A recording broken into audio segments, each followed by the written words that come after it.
and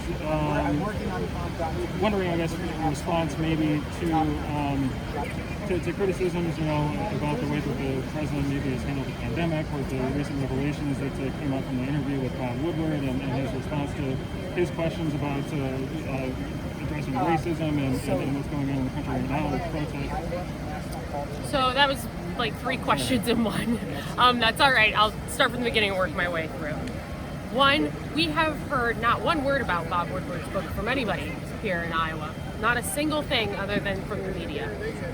Not one person that we've come in contact with has asked us about that. And I think that just speaks to the media obsession with this. It's not a thing that the American people are worried about. What they're worried about are their jobs. They're worried about recovery from the derecho. They're worried about coming through this pandemic in an economy that's going to deliver. They're worried about trade deals, and they're worried about their future. That's what we're hearing. And we're hearing great enthusiasm.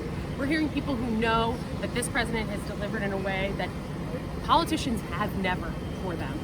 They said you couldn't renegotiate NAFTA. He did. He brought forward USMCA, which opens up markets for Iowa's farmers. It's a more reciprocal 21st century trade deal, and that's because of President Trump.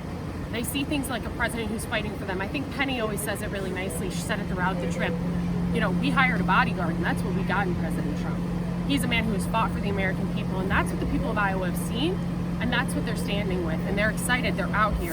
They have signed up. More people are signing up to knock doors, to make phone calls, to be part of the movement, to get the facts out there about President Trump. And so they're excited. I mean, when I say we hear car horns the whole way around the state, we hear car horns and semi-horns and everything. People are excited about this president. That enthusiasm is going to make the difference when it comes to election day. You have to want to go vote to be in support of someone, not against someone. That's not enough to get people motivated to go out. We have a candidate that people are hardcore supporters for, with a base that's growing. And we see that in poll after poll, where not only is support growing for the president in polls all across the country, but in minority groups, including Black Americans, who see those numbers on the rise. Listen, people know not to buy. Sorry, I don't want to. This is a great way to talk. People don't believe the media spin. They believe with their own eyes what they see. And we see that with our Black Voices for Trump coalition, which is our largest coalition on the campaign. We have Black Voices for Trump community offices all across the country. I visit quite a few of them myself, and those are supporters of the president. Listen, Bob Woodward's out for Bob Woodward. He's not out for anybody else. And so we know here, this president has delivered for Black Americans, Asian Americans, women. I am a woman who is empowered to be able to go out and advocate on behalf of the president of the United States. That's pretty cool. And it's very exceptional that I have a boss as supportive and as strong as President Trump that I get to go to bat for every day. I'm very proud of him and the work he's done, and the people in Iowa believe it as well. And sure, let's talk about the pandemic as well. Joe Biden has been a step behind the entire way. Back in December, this government was trying to send people over to China to have conversations about what's going on over there. We were being lied to.